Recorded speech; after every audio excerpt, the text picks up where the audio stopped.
তোমাকে ধন্যবাদ দিই। তুমি আমাদেরকে বাঁচিয়ে রেখেছো এই সব প্রয়াসের সুযোগ করে দিয়েছো না। তুমি শ্রোতা বক্তা সকলকে পবিত্র আত্মা দ্বারা প্রার্থনা যিশু নামে চাই। সর্বপ্রথম ঈশ্বরকে ধন্যবাদ দিই এই সুন্দর সুযোগের জন্য। আমি ভীষণভাবে অসুস্থ হয়ে পড়েছিলাম, তাই ভাবছিলাম আমি প্রচার করতে পারবো কিনা। একদম গলাটা ধরে গিয়েছিল। প্রভুর কাছে প্রার্থনা করছিলাম, প্রভু অন্তত যেন আমি প্রচারটা করতে পারি। আর প্রভু আমাকে সাহায্য করেছেন, তার জন্য ধন্যবাদ দিই। যদিও আমার গলা সম্পূর্ণ এখনো ছেড়ে যায়নি। আর যখন মা আমাকে বললেন যে তুমি প্রচার করবে, তখন জিজ্ঞাসা করলাম, মা থিমটা কি? উনি বললেন থলি। আমি অবাক হয়ে গেলাম, থলি এই বিষয়ে কি আমি জানি না, কিছু সেরকম বিশেষভাবে তো আমি কিছু জানি না।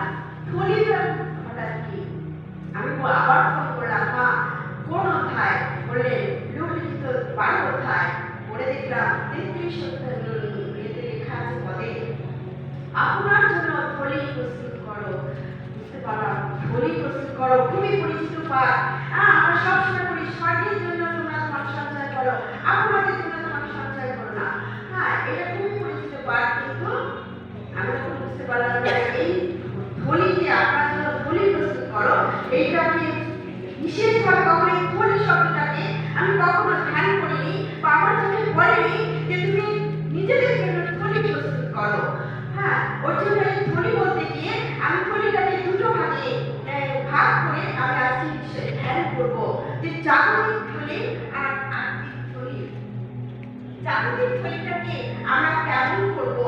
জাগতিক থলিটা আমাদেরকে জগৎ যেটা করে এরকম শক্তপোক্ত করে, থলিটা আমাদের খুব শক্তপোক্ত হয়, পরিপক্ক হয়, কিন্তু আমাদের আত্মিক থলিটা কেমন হবে সেই বিষয়ে আজকে আমরা ধ্যান করবো।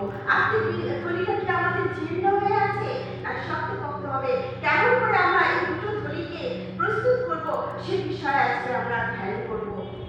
জাগতিক থলির মধ্যে রয়েছে নানা রকম শত্রুতা, বিবাদ, হিংসা, রাগ, দ্বন্দ্ব, প্রতিযোগিতা, মত্ততা, রঙ্গরস এবং নানা রকমের দোষ এই জাগতিক থলির মধ্যে আমাদের রয়েছে। তাই আমাদের যে বিশ্বাসী জীবনে অর্থ একটা হচ্ছে নানা রকম ভাবে আমাদের জীবনে পতন নিয়ে আসে। যদিও আমাদের বেঁচে থাকার জন্য টাকার প্রয়োজন রয়েছে, কিন্তু এই অর্থ আমরা কেমন করে ব্যবহার করব তার উপরে নির্ভর করে আমাদের জাগতিক থলিটাকে আমরা কেমন ভাবে প্রস্তুত করছি। আমাদের ঈশ্বর যা কিছু অর্থ দেয় আমরা সেটাকে কেমন ভাবে ব্যবহার করছি সে বিষয়ে কিন্তু ঈশ্বর সচেতন আছেন। যিশু অর্থের বিষয়ে ঈশ্বরের সঙ্গে আর আমাদের সঙ্গে সম্পর্কটাকে কেমন ভাবে প্রভাবিত করে সে বিষয়ে তিনি অনেক শিক্ষা দিয়েছেন। তিনি বলেছেন, তোমরা আপনাদের জন্য ধন সঞ্চয় করো না, কারণ তা কীটে ও মরচায় ক্ষয় করে, চোরে শীত কেটে তা চুরি করে। কারণ আর তোমাদের যাদের ধন যেখানে থাকবে তোমাদের মনও সেখানে থাকবে। আর তিনি বলেছেন, ঈশ্বর ও ধন এই দুইয়ে তোমরা একই সঙ্গে দাসত্ব করতে পারো না। তাই অর্থ থাকা ভালো, কিন্তু সেই অর্থকে পুরোটাই যখন আমরা নিজেদের স্বার্থে নিজেদের জন্য ব্যবহার করি তখন আমরা নিজেদেরকে বেশি ভালোবাসি। কিন্তু আমাদের সেই আয়ের অর্থকে যখন আমরা সেই দশমাংশ সুষমাচারের জন্য ব্যবহার করি তখন আমরা ঈশ্বর ও সুষমাচারকে ভালোবাসি। তাই যখন আমাদের ধনের দিকে আমাদের বাসনা থাকে তখন আমরা অনেক পরীক্ষা ও ফাঁদ ও নানা রকম হানিকর অভিলাষে আমরা পতিত হয়ে যাই। সংহারে ও বিনাশে আমরা মগ্ন হয়ে খাদ্যনামক কণ্ঠকে আমরা আমাদের জীবনকে বিদ্ধ করে ফেলি। কারণ অর্থ হচ্ছে শয়তানের একটা বড় ফাঁদ। শয়তান তার কার্যকরী হিসাবে সেই ফাঁদের জন্য সে এই অর্থকে কিন্তু অনেক সময় ব্যবহার করে থাকে। আমরা যখন বড়লোক হওয়ার চেষ্টা করি, অনেক ধন সম্পত্তি হওয়ার চেষ্টা করি, তখন কিন্তু আমরা সেই শয়তানের কাছে আমাদের আত্মাকে বিক্রি করে দিই। কিন্তু অর্থ থাকাই যে শুধু আমাদের বিপদ আনে তাই নয়। অনেক সময় ঈশ্বর কিন্তু আমাদেরকে তার লোকদেরকে তার রাজ্য ধার্মিকতার জন্য, তার কাজের বিস্তারের জন্য আমাদেরকে অনেক অর্থ দিয়ে থাকেন। আরো যদি আমরা দেখি, মসির জীবনে যখন তিনি প্রান্তরে সেই তাঁবু নির্মাণ করেছিলেন, তখন অনেক অর্থের প্রয়োজন ছিল। আর ইসরায়েলের নারী পুরুষেরা কিন্তু সেই স্বেচ্ছাকৃত দান দিয়ে সেই তাঁবু নির্মাণ করেছিলেন। তাই ইয়োবের জীবনে যদি আমরা দেখি, তিনিও অনেক সম্পত্তি, প্রভাবশালী ব্যক্তি ছিলেন, অনেক ধন সম্পত্তি ছিল, অনেক পশু ছিল, অনেক কিছু ছিল, কিন্তু তবুও তিনি ঈশ্বরের কাছে ছিলেন।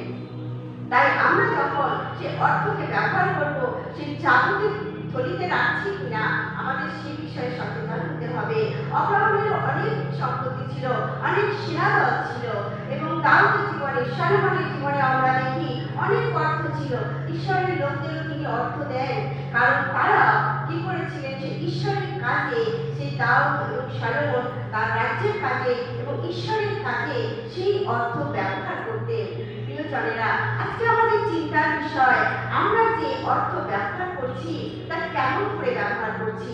আমাদের মনে প্রশ্ন জাগে, আমাদের অর্থ, আমরা অর্থের সঙ্গে আমাদের সম্পর্ক কিরকম রয়েছে, আমরা আমাদের নিজেদের অর্থকে কেমন করে ব্যবহার করছি। আর আমাদের যদি অর্থ না থাকে, তাহলে আমরা কি বেশি অর্থ করার জন্য সবসময় চিন্তা করছি?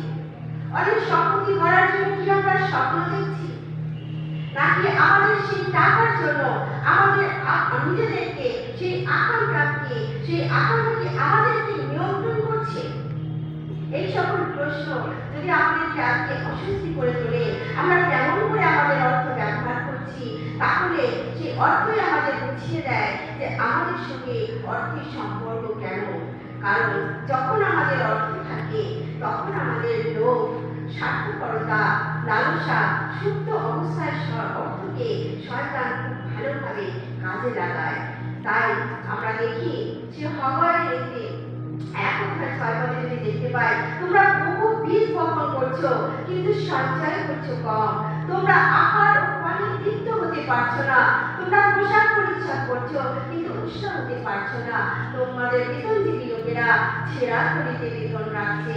প্রিয়জনেরা, আমাদের সচেতন হতে হবে, আমরা কিভাবে, কোন থলিতে আমরা আমাদের সেই বেতনটাকে ব্যবহার করছি।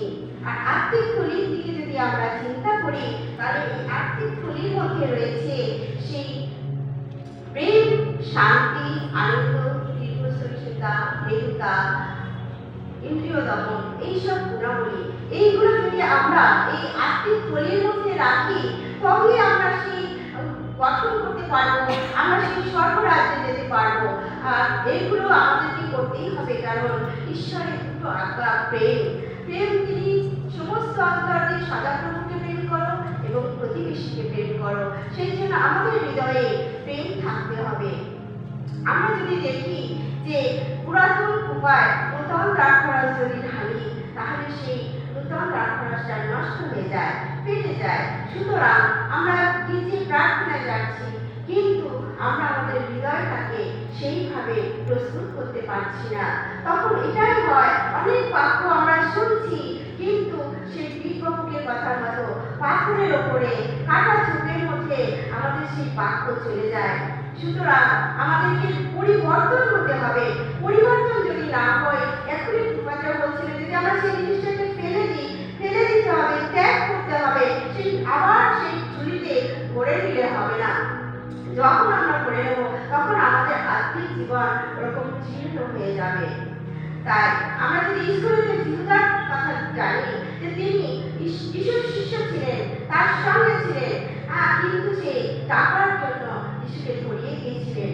এইভাবে আমরা যিশুর কথা শুনছি, সহভাগিতায় আসছি, বাইবেল পড়ছি, কিন্তু আমরা আমাদের সেই কুল অভ্যাসগুলোকে হৃদয়ের মধ্যে রেখে দিচ্ছি। তখন আমরা কিন্তু যিশুকে বারবার ধরিয়ে দিচ্ছি। এইভাবে আমরা কিন্তু যিশুকে ধরিয়ে দিচ্ছি। আমাদের পরিবর্তন হতে হবে, কারণ ক্রুশের ওপর থেকে যখন দ্বিতীয়দর্শী বলেছিল, আপনি যখন আপন দেশে যাবেন, তখন আমাকে স্মরণ করবেন। মন পরিবর্তন, সে এমন একভাবে বিশ্বস্তভাবে সে হৃদয়কে পরিবর্তন করেছিল, সঙ্গে সঙ্গে যিশু বললেন, তুমি আপন দেশে তুমি উপস্থিত হবে। প্রিয়জনেরা, আমাদের বিশ্বাস যেন এইভাবে থাকে, আমাদের হৃদয় থলিটা, আত্মিক থলিটাকে আমরা যেন এইভাবে প্রস্তুত করতে পারি। কারণ আমরা যদি সেই লোটেসটির দিকেও দেখি, তাকে বারণ করা হচ্ছিল যে পেছন দিকে তাকাবে না, কিন্তু সেই লোটেসটি কি করেছিল, পেছন দিকে তাকিয়েছিল এবং সেই লবণ স্তম্ভ হয়ে গিয়েছিল। তাই আমরাও যদি গান, প্রার্থনা, ধার্মিকতা সমস্ত কিছু উপর থেকে দেখাই, কিন্তু অন্তর থেকে যদি না করি, আমাদের হৃদয়ের থলিটা, আত্মিক থলিটা, পরিত্রাণের থলিটা কিন্তু আমাদের জীর্ণ হয়ে থাকবে। সে পরিপক্ব হতে পারবে না, প্রস্তুত হতে পারবে না।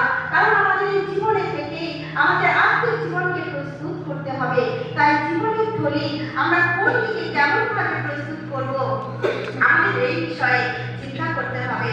প্রিয়জনেরা, আমরা যেন সেই জাগতিক থলি থেকে সেই আত্মিক থলিটাকে ভালোভাবে পরিপক্ব, সুস্থির করতে পারি, আমরা যেন সে অনন্ত জীবনের অধিকারী হতে পারি, সেই বিষয়ে আমরা চিন্তা করব। ঈশ্বর তার আদর বাক্যে আমাকে প্রত্যেককে আশীর্বাদ। ওকে,